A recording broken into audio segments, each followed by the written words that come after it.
February 2nd, 2022, Jon Moxley stood opposite of Bryan Danielson, having no idea as to why Bryan is here, while Bryan, on the other hand, is about to propose an idea that will change the landscape of AEW forever. Proposing the idea there would be a great benefit for Jon Moxley if he would team with him. Enough with AEW trying to convince us that a cowboy or a dinosaur should be a champion when real veterans like them should be running through the entire roster together. So Jon Moxley gave it 2 weeks of thought and gave back his response, noting that he's interested but he'll only team with people that he's bled with first. So Revolution 2022, Jon Moxley took on Bryan Danielson, which led Jon Moxley to take the win. This thing caused a lot of heat between both men, and that was until William freaking Regal came out for his AEW debut to sort the fight out, slapping both men and scolding them until they were straight with each other and just shook hands. Then on an episode of Rampage, Jon Moxley took on Wheeler Yuta in a killer match. An underrated match that is so slept on as Yuta's pure determination, even when his vision was blinded by his own blood,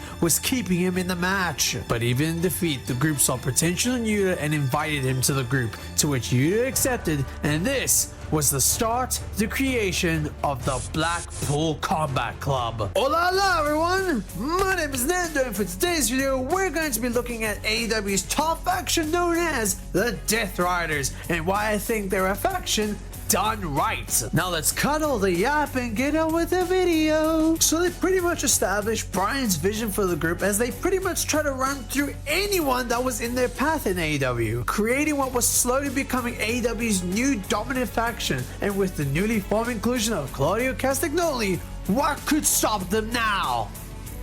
Aw crap, we're here already. On June 1st, 2022, CM Punk had arrived at Dynamite as the new world champion, and before his trios match with FTR, CM Punk dived into the crowd in celebration, but this caused CM Punk's foot to be injured, leading CM Punk to announce that he's relinquishing the champion. So what does AEW do when they've lost their biggest star? Time to strap the belt and call up the ace of the company, Jon Moxley. So Jon Moxley won the interim world champion. AEW when it was in its interim phase. But this kind of slowed down the tracks of Blackpool Combat Club's momentum as Jon Moxley had to play company guy until CM Punk came back. So CM Punk did come back, which led to a title versus title match on Dynamite, which led Jon Moxley to pull a Goldberg and just finish a spam CM Punk until he became the real world champion. Now this was shocking to see. A big time pay-per-view match relegated to a TV match, and it wasn't even the main event, and it was a squash match. With the big rumor going around that Moxley didn't want to lose to CM Punk in their first match, and thus create a Rocky 3 storyline where Punk came back to wrestling way too early to recover from his injury, and then they caused them to lose too quickly in their first bout, so that CM Punk can come back and even things out in their last match. So at Double or Nothing 2022, CM Punk gets even and becomes the new world champion. Finally, we're right back where we need to be. CM Punk is the world champion, and Moxley can go back to fleshing out his new soul. Damn it!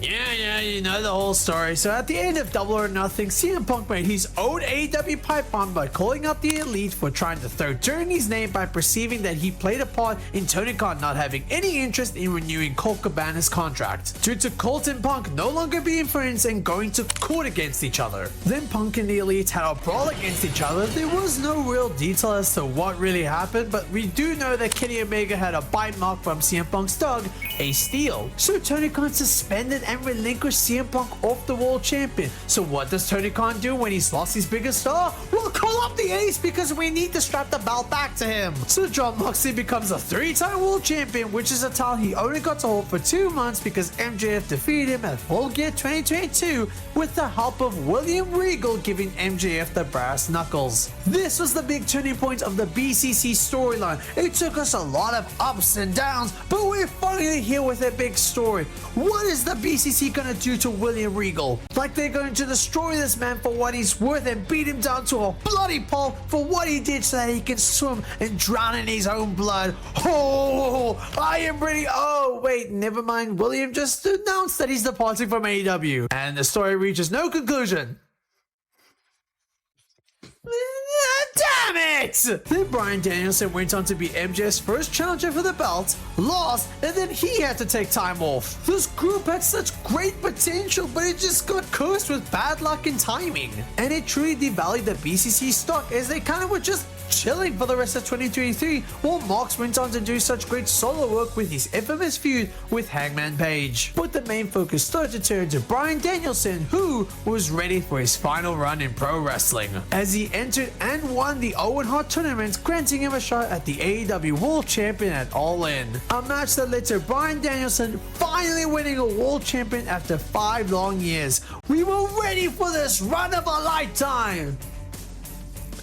But then Moxley tried to kill him. So after Bryan's first title defense against Jack Perry, the BCC had turned their backs on Bryan Danielson, with Jon Moxley choking Bryan out with a plastic bag and subsequently removing Bryan from the group. This then led to a title match at Wrestle Dream, which ended with Jon Moxley passing Bryan out, leaving Bryan to retire from wrestling altogether, as he had made his promise for when he loses the World Champion. And with the new inclusion of Pac and Marina Shafir, the group then rebranded to being known as the Death Riders, being the top heel faction of the company as Jon Moxley reigned as the World Champion. Moxley said that AEW has gone out of control and needs to be fixed, as wrestlers have begun to get really lazy and lose motivation to lead a future with the company. And so he's taking it in his hands and making sure it gets better. And his group attempted to do that by making the company worse. For starters, they hit the AEW World Champion in a briefcase, with Moxley proclaiming that he is the main focus and the richest prize to achieve in AEW. He's trying to position himself as like the final boss of AEW, which I get that, but I don't think you need to achieve that by hiding the belts. It feels very ridiculous to see wrestlers actively fighting for a briefcase. This is your branded title that you advertise to your shows, and that now, where does the value hold when it's in a freaking briefcase? Secondly, the title matches went to a bloodline route, and that's not a good thing, where every title defense was filled with constant interference and some stinky finish that led Jon Moxley to retain. Especially the infamous match Jon Moxley had with Adam Copeland, where Christian Cage cashed in his totally not Money in the Bank contract to have a shot at Moxley's title because he was too petty and didn't want Adam Copeland to get a world title first. But then Christian Cage came into the match just to eat a submission defeat, which was so lame, and it was one of AEW's lowest points, feeling as though AEW could not get any colder of a product than this. And all it took to fix this storyline and this faction altogether was it just needs some cowboy shit. In comes Hangman Page, who for the better part of a couple months had turned heel after going fully insane after the trauma that Swerve inflicted on him, but was slowly turning back to his good ways when he was finally realizing on how much he truly destroyed his enemy in Swerve, and how he beat an old friend and a legend like Christopher Daniels so bad that he had announced his retirement to his face. So Hangman had to bring his confidence back in again and be that believer, beating MJF at Revolution and winning the Owen Hart tournament to be the next contender for Moxley at All In. This elevated Moxley's faction as a big threat, as Ospreay was trying desperately to make an alliance to help fend off the Death Riders, as they believe Hangman is their last hope in taking the belt off Moxley. It even led to Swerve having to accept that himself, even though Hangman was his biggest op. As bad as the Death Riders storyline has been, it did help make this matchup feel more like Moxley was the final boss of AEW, because all the other potential opponents that had every right to beat Moxley couldn't, and it leaves so much pressure on Hangman because of the Death Riders are seen as this unstoppable force. Hangman needs to save AEW, and this is where the Death Riders start going through the bloodline route, but in the best way possible. Because at All In, Hangman faced Moxley in a Texas death match. It was violent, it had all the interference spots that you needed. Bryan Danielson returning for the first time since retirement just to help out the good guys, leaving Moxley and Hangman on their own to fend for themselves, and our main character Hangman Page winning the belt. It was such a feel-good moment that felt even greater when Hangman took the briefcase off to reveal the world champion after nearly a year of it not being seen on TV. The storyline was pretty bad, but how it ended made you feel like everything leading up to it was kind of worth it. So where does Moxley go from this?